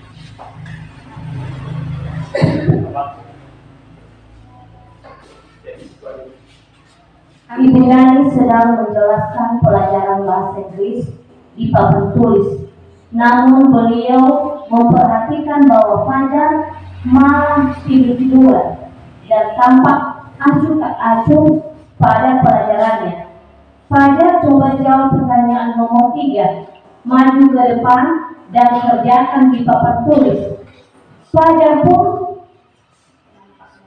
tampak malas-malasan maju ke depan, dan sesampainya di depan papan tulis pun Fajar hanya diam terpaku sambil memegang buku bahasa Inggrisnya dan memainkan spidol di tangannya. Ayo Fajar, makanya jangan tidur-tiduran, lain kali perhatikan sudah sana duduk. Kembali, kira-kira siapa yang bisa? Fajar pun kembali duduk di bangkunya. Hal seperti ini sudah seringkali terjadi pada Fajar. Seperti tidak memperhatikan acuh tak acuh, dan nilai-nilainya pun tidak terlalu baik untuk pelajaran bahasa Inggris. Pada saat ditegur oleh Ibu Dani, Fajar hanya menjawab, "Tidak tahu Bu." Ibu Dani pun menjawab lirik, "Gimana kamu Fajar? Kamu tidak kasihan sama ibu ya? Ibu sudah capek-capek mengajarkan kamu. Tidak kasihan sama ibu?" Dan Fajar pun diam membisu. Terima kasih Ibu Guru. Nah, bagaimana menurut tanggapan Bapak Ibu? Ada kasus seperti ini di kelas kita. Sikap kasusnya seperti ini. Ibu Dani guru bahasa Inggris. Lalu ada peserta didiknya yang sering mengantuk di dalam kelas, bahkan tidak acuh di saat Ibu Dani mengajar. Lalu suatu hari Ibu Dani menyuruh si Fajar untuk tampil di depan, dan akhirnya si Fajar tidak melakukan hal-hal sedikit pun apa yang diperintahkan Ibu Dani. Nah, Fajar pun tidak mau berbuat apa-apa. Bahkan terakhir kalimatnya, dan Fajar pun hanya diam membisu. Nah, bagaimana kalau ada di kelas kita seperti itu? Tindakan kita sebagai Bapak Ibu Guru, bagaimana memecahkannya? Solusinya bagaimana? Mungkin ada tanggapan dari Bapak Ibu dulu. Mari kita memecahkan masalah seperti ini. Pasti ada di kelas kita kasus seperti ini. Iya. Menurut Bapak Mona dulu, bagaimana menurut Bapak Mona jika ada kasus seperti ini di kelas? Jika ada kasus seperti si Fajar mengantuk pada saat kita mengajar, lalu kita sebagai guru atau saya sebagai guru melakukan kepada siswa atau pelajar untuk supaya lebih mengerti, ya, mengerti bukan hukuman yang saya berikan, tetapi si pelajar untuk lebih ya giat dalam mengikuti pembelajaran di kelas dari Ya, terima kasih buat Pak Mona atas masukannya. Tepuk tangan buat Pak Mona dulu, luar biasa. Artinya, menurut Pak Mona, memecahkan masalah ini menyampaikan kata-kata penyadaran kepada siswa, bukan melalui hukuman. Luar biasa, sudah tepat, sudah sesuai dengan yang kita sosialisasikan pada hari ini. Artinya lebih tertuju pada membuat siswa sadar, ya. Bukan lagi dengan ada siswa seperti itu kita berdirikan di depan Bapak Ibu, bukan, itu tidak sesuai lagi. Tidak depan dengan pendidikan zaman sekarang. Ya, terima kasih Pak Mona. Mungkin ada tambahan lagi dari Bapak Ibu yang lain untuk memecahkan masalah atau kasus di atas. Dari Ibu Purba, ya silakan. Buat speaking Bu, biar tidak. Kalau menurut saya agak berbeda dengan Bapak Mona ya. Jadi Bapak Mona tidak menyadarkan siswa. Iya. Tapi kalau saya bukan. Saya sadar dulu diri saya. Kenapa? Kenapa hal itu terjadi? Kenapa slogan itu? Masih ada slogan saya. Saya cari metode yang tepat untuk lebih menggairahkan siswa. Mungkin seperti itu menurut saya. Iya, tepuk tangan buat Ibu Purba. Ya, bagus. Menurut Ibu Purba katanya kita sebagai Bapak Ibu guru jika terjadi hal seperti ini kita introspeksi diri dulu. Kita sebagai Bapak Ibu guru sudah sesuaikah pelaksanaan pembelajaran kita juga. Luar biasa, penting juga itu. Dengan persiapan Bapak Ibu guru, mungkin pembelajaran kita serta-merta ya asalkan kita sudah baca buku, kerjakan ini, kerjakan itu, udah ada pertanyaan tidak, enggak. Dan apa pekerjaan kita lagi yang membuat siswa tidak aktif. Luar biasa, bagus juga. Terima kasih Ibu Purba. Nah, ada lagi. Saya yakin ini Bapak Ibu, kasus-kasus seperti ini sering terjadi di kelas kita. Sering Pak. Di kelas saya juga termasuk pasti terjadi. Menurut Ibu kan dulu Pak. Terima kasih waktu yang dilakukan kepada saya. Menurut saya kalau terjadi di kelas saya di kelas mulai seperti itu, ya aku panggil siswa tersebut dan aku kasih dia pengertian dan memberikan dia arahan supaya kita ada di sekolah anak-anaknya untuk belajar, jadi bukan untuk tidur-tidur. Dan kita juga sebagai guru kita mengoreksi sama dengan Ibu Purba, apakah pembelajaran saya kepada siswa ada yang kurang ya, sehingga siswa tersebut kurang ada semangat. Jadi kita sebagai guru juga harus memberikan semangat kepada siswa. Apalagi kelas rendah sukanya bermain-main. Jadi cara mengajarnya harus sesuai dengan karakter siswa juga. Terima kasih. Iya, kita beri aplaus kepada siswa.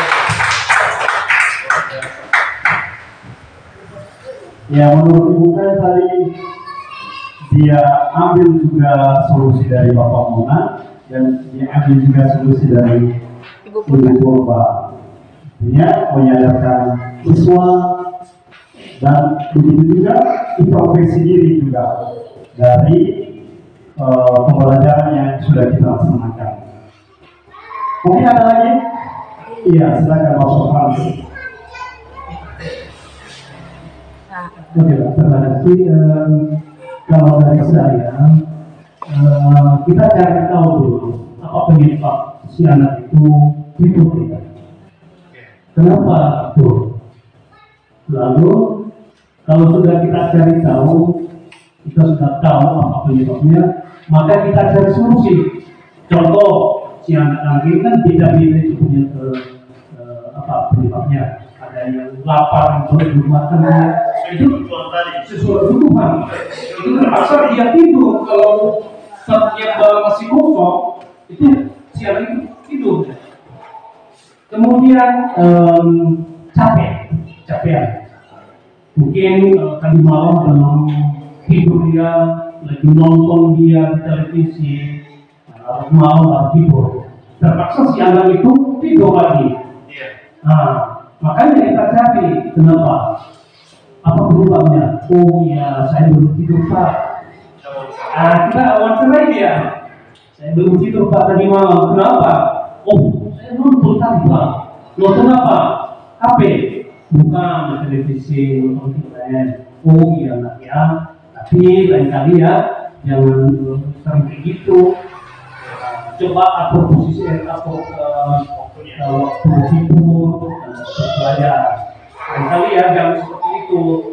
Karena kita perbaiki ya, supaya siang itu belajar dia, tahu dia permasalahan atau pertanyaan yang kita ajukan kepada dia.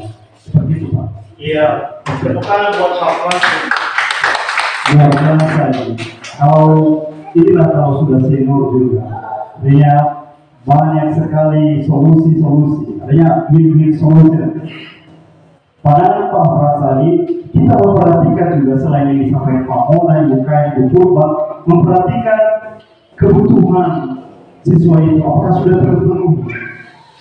Artinya cara memperhatikannya bukan langsung kita, misalnya belum makan tadi dia di rumah, langsung kita kasih makanan, bukan. Kalau ada juga boleh.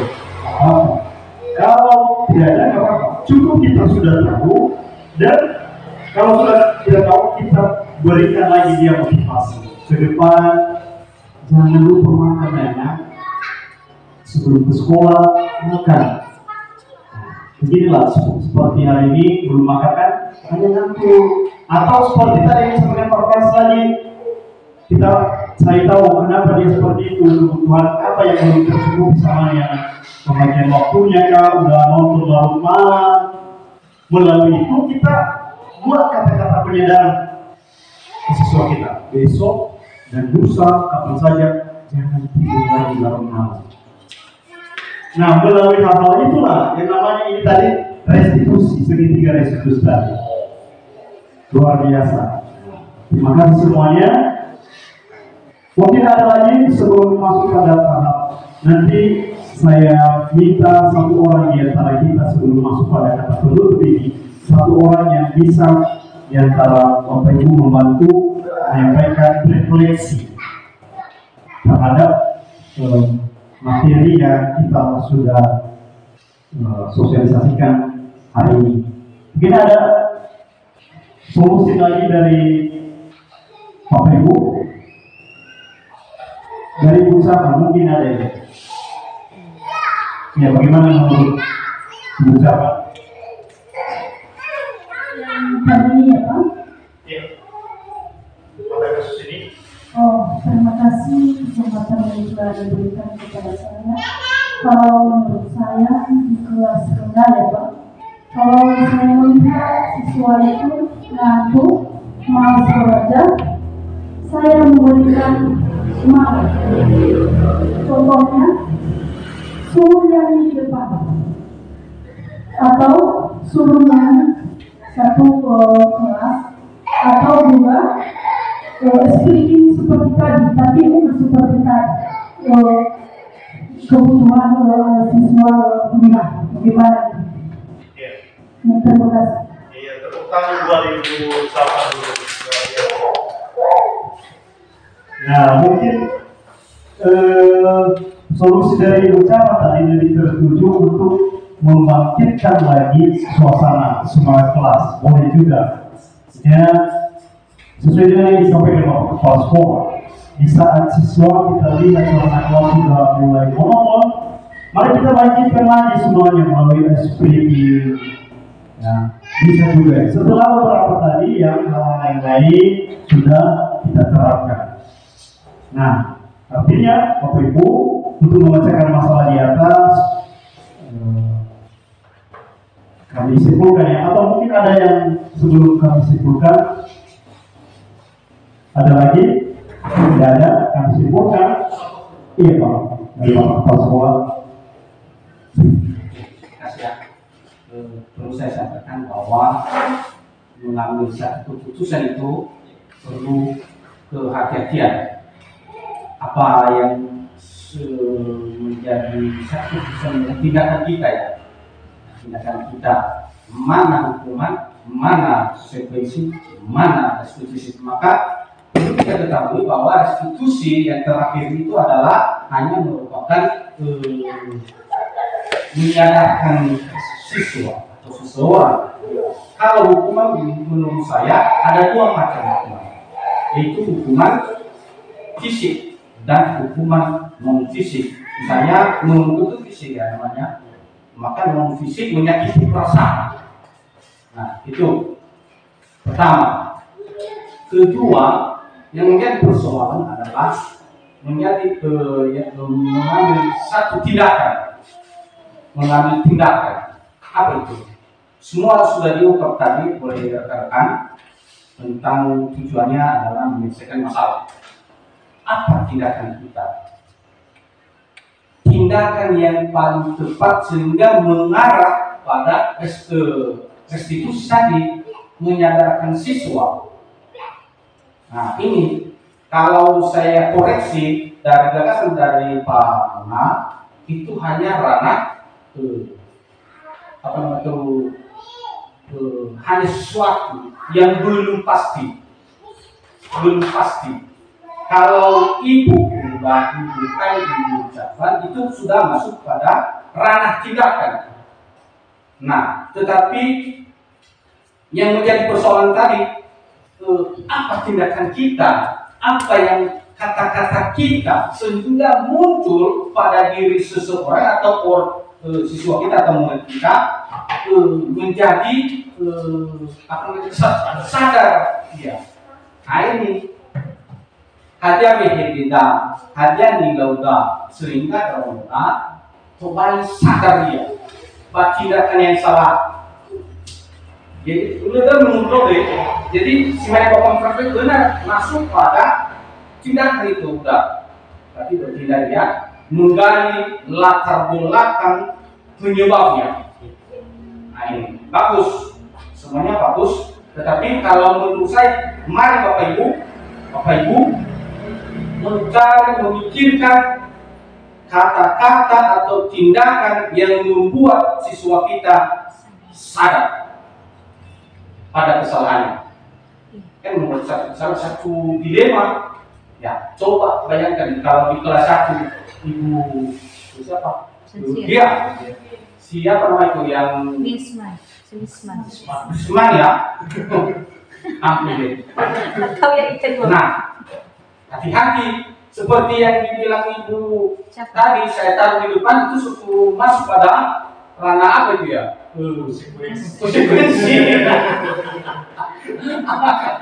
Ini maka kita perlu hati-hati mengambil satu keputusan atau bertindak. Nah, ingat Bapak Ibu, mana restitusi, mana konsekuensi, mana hukuman. Nah ini hukuman tadi ingatnya ya, hukuman itu hukuman fisik, memukul itu masuk pada ranah fisik. Kalau menyakiti perasaan, misalnya, kamu ini kurang jelas sekali ya, sakit ya. Sakitnya di sini. Nah ini hati-hati Bapak Ibu. Jadi oke lah, apa artinya apa yang sudah kita laksanakan selama ini, apakah ada kesalahan sedikit atau tidak? Maka kalau salah sedikit, ingat-ingat budaya kita geser.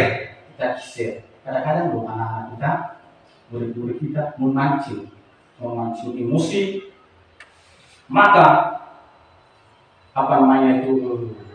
satu keputusan yang secara spontan itu udah salah. Nah itu berarti harus mikir dulu sebelum mengambil satu tindakan atau mengambil satu keputusan. Oke, terima kasih Bapak. Sogel. Kita beri aplaus buat sekolah-sekolah kita ini yang luar biasa. Inilah kalau sudah senior juga kepala sekolah kita memberikan kita solusi-solusi yang terbaik. Mungkin tadi sudah kesimpulan yang disampaikan Bapak Kepala Sekolah kita. Nah, semoga kita di sekolah kita ini, di kelas kita menjadi guru yang lebih memilih proses pemecahan masalah tertuju pada restitusi. Mari kita memberikan hati kita untuk anak-anak kita semuanya. Nah, terima kasih semuanya. Pada kesempatan ini lagi, seperti yang kami sampaikan tadi, mungkin salah satu dari Bapak Ibu guru sebelum kita akhiri sosialisasi budaya positif di sekolah kita, salah seorang yang menyampaikan refleksi ya daripada pembelajaran dan sosialisasi kita untuk hari ini. Silakan bagi Bapak Ibu yang bisa menyampaikan refleksinya. Ini dari Bapak Camat. Iya. Dari Mulia, ya. Iya. Apa yang sudah menjadi refleksi, yang menjadi makna. Ya, silakan.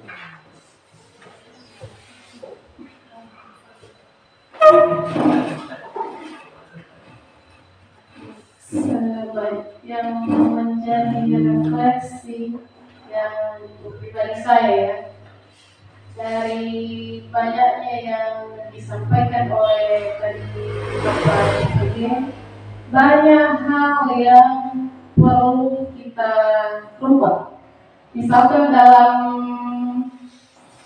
kelas seperti saya, banyak sekali yang membuat atau menimbulkan misalnya banyak tingkah laku anak-anak didik kita memancing emosi.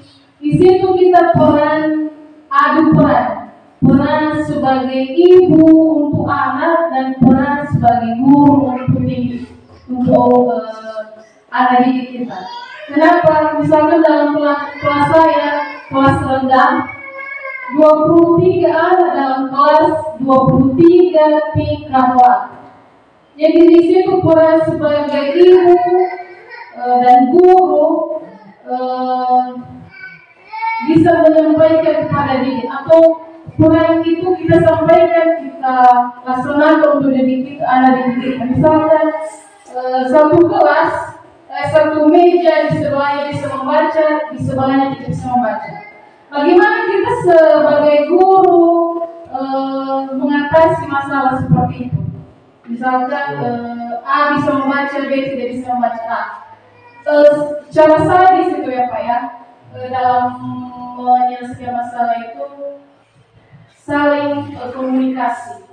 Misalkan B tidak bisa membaca, jangan cuma bertanya Bu. Misalkan minta bantu, bagaimana nih kawan saya tidak tahu. Waktu ujian kemarin, saya kadang tertawa pada anak didik.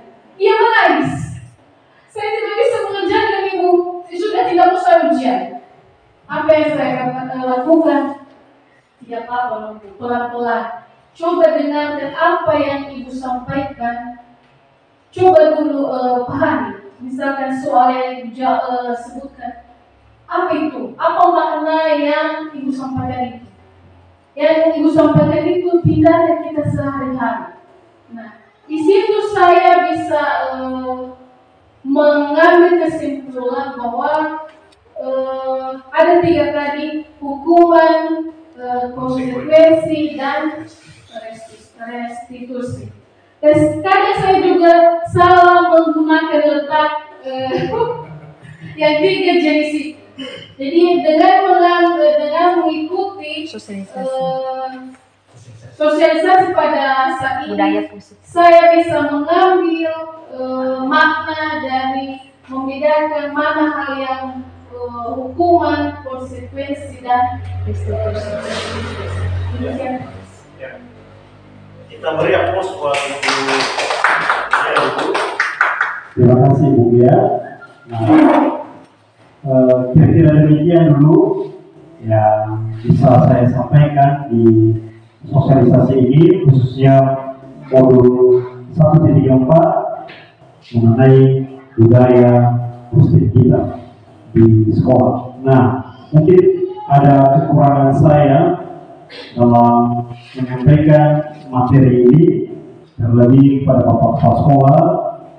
Terima kasih juga Pak telah mendukung saya dan Bapak Ibu semuanya. Kalau ada kekurangan, kelemahan saya, mohon dimaklumi. Demikian saja. Saya sapa kita semua. Selamat siang, Yahoo. Ya, terima kasih. Dan setelah ini saya mintakan juga penutup dari Ibu Nyakai.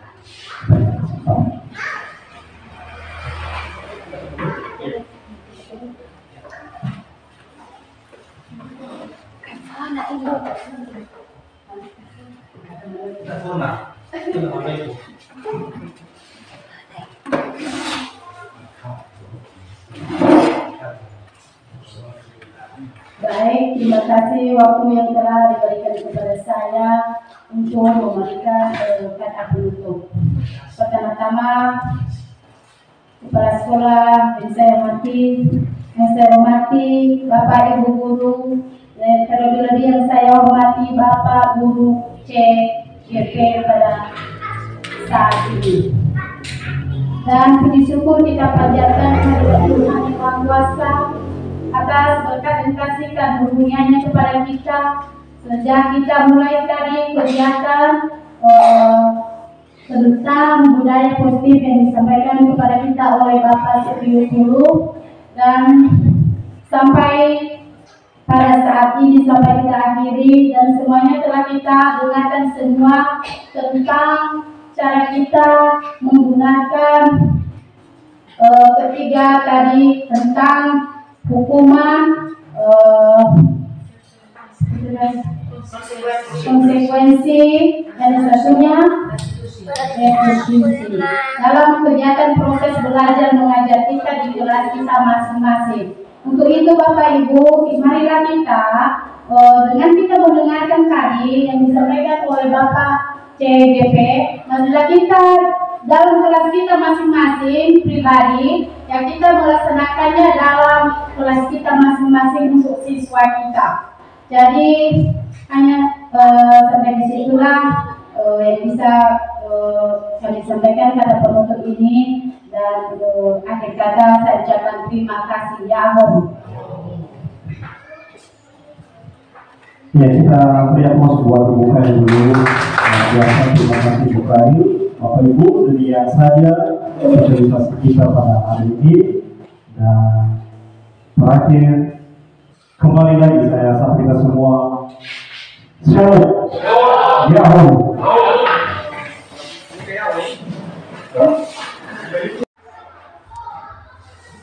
Baik, selamat pagi anak-anak.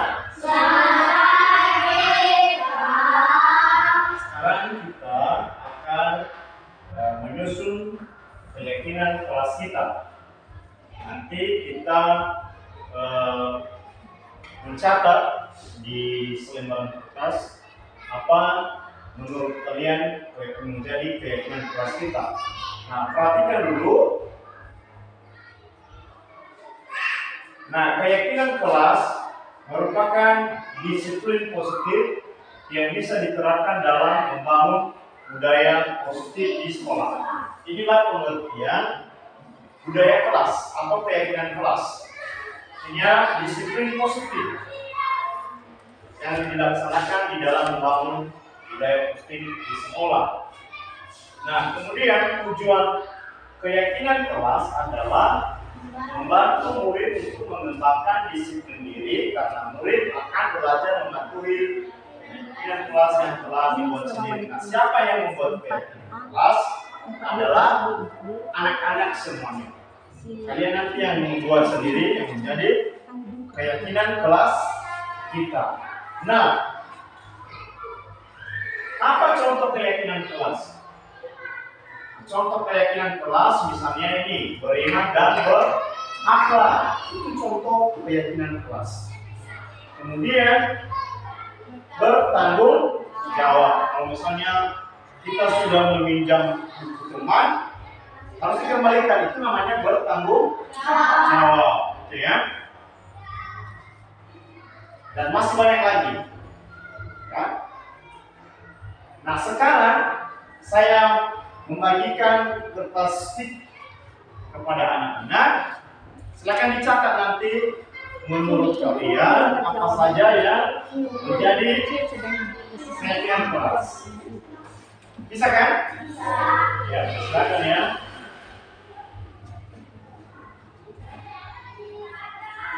Silakan ditulis.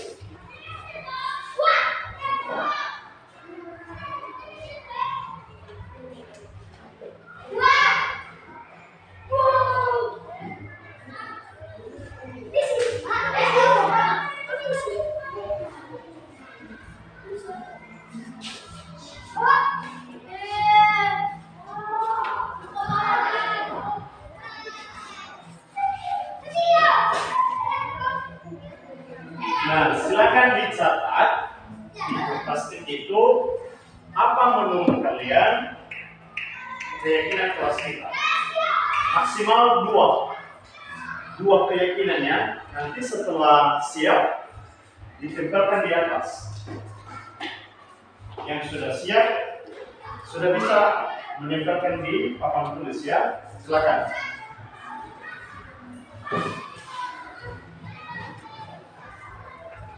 Nah, sini baik. Oke.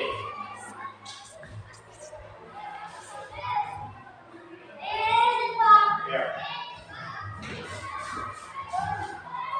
Sudah siap, silakan.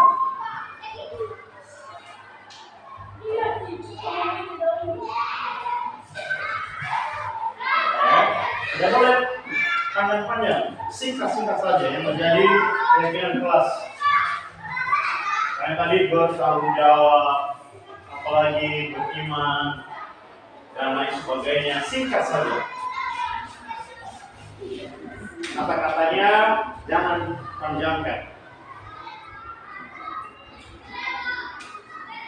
Mungkin menurut kalian menjaga kebersihan, gitu ya.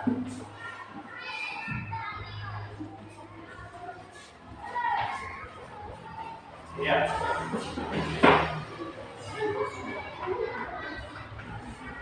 Ya.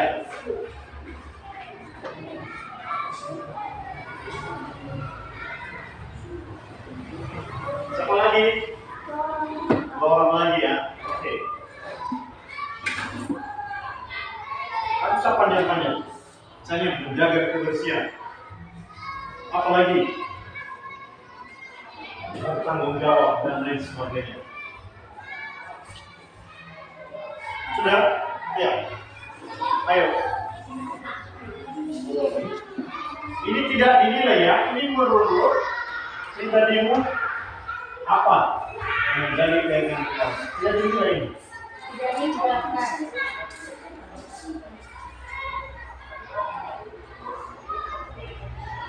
Oke. Orang lagi, cepat, ayo.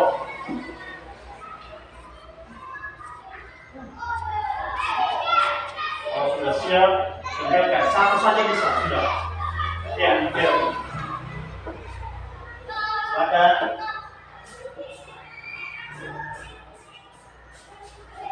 Oke, pilih sekali namanya. Oke, silakan si Monica dulu dibacakan ya. Bacakan dulu siapa namanya dan keyakinan kelas apa yang ditulis. Jangan lepaskan, dibaca saja ya. Oke, besarkan suaranya.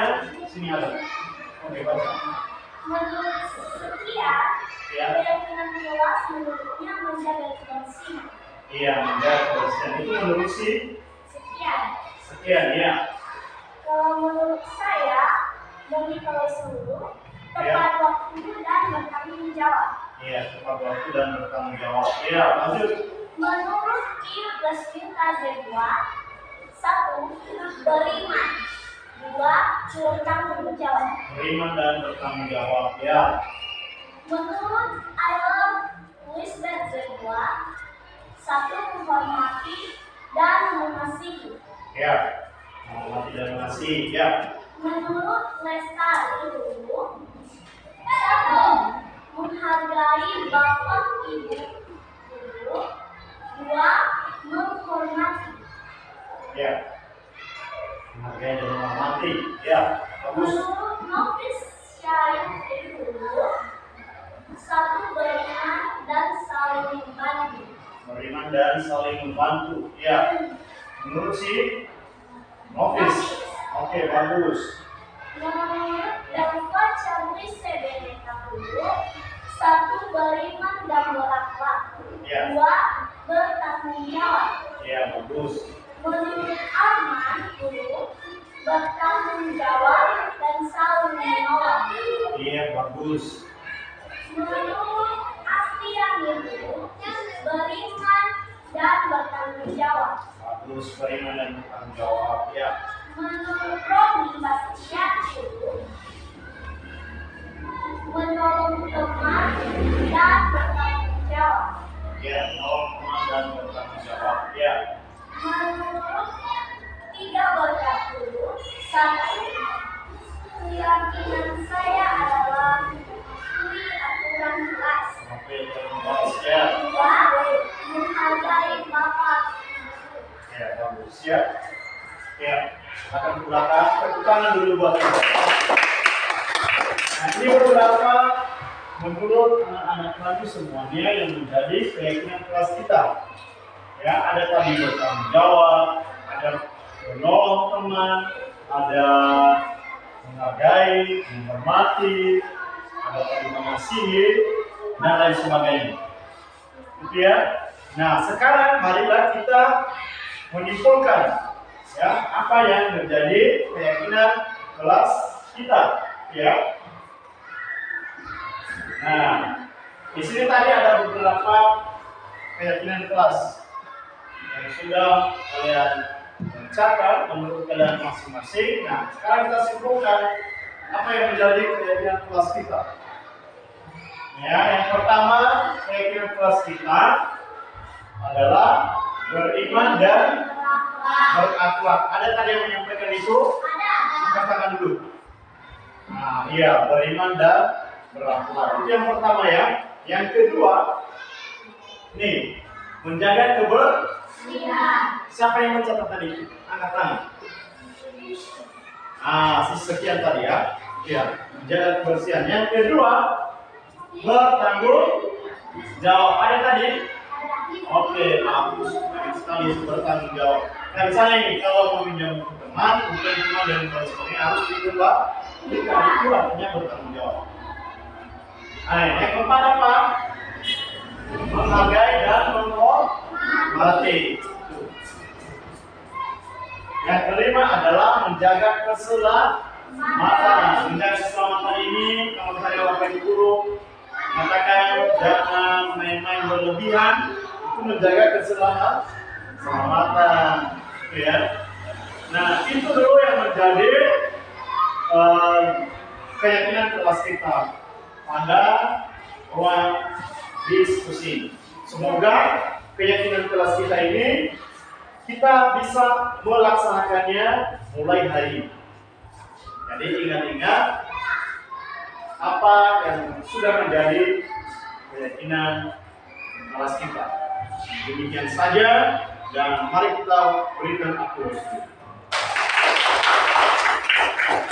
Ya, terima kasih. Nah, sekarang pada kami sudah. Perkenalkan, nama saya Monica Hulu, murid Bapak Seprius 10, calon guru penggerak angkatan 10. Kami senang bisa belajar kepada Bapak Guru yang hebat, di mana kami diajak untuk mematuhi keyakinan kelas, sehingga kami memiliki budaya positif ke sekolah. Terima kasih.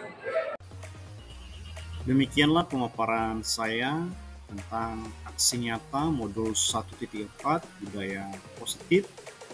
Terima kasih telah menonton video ini. Salam guru penggerak.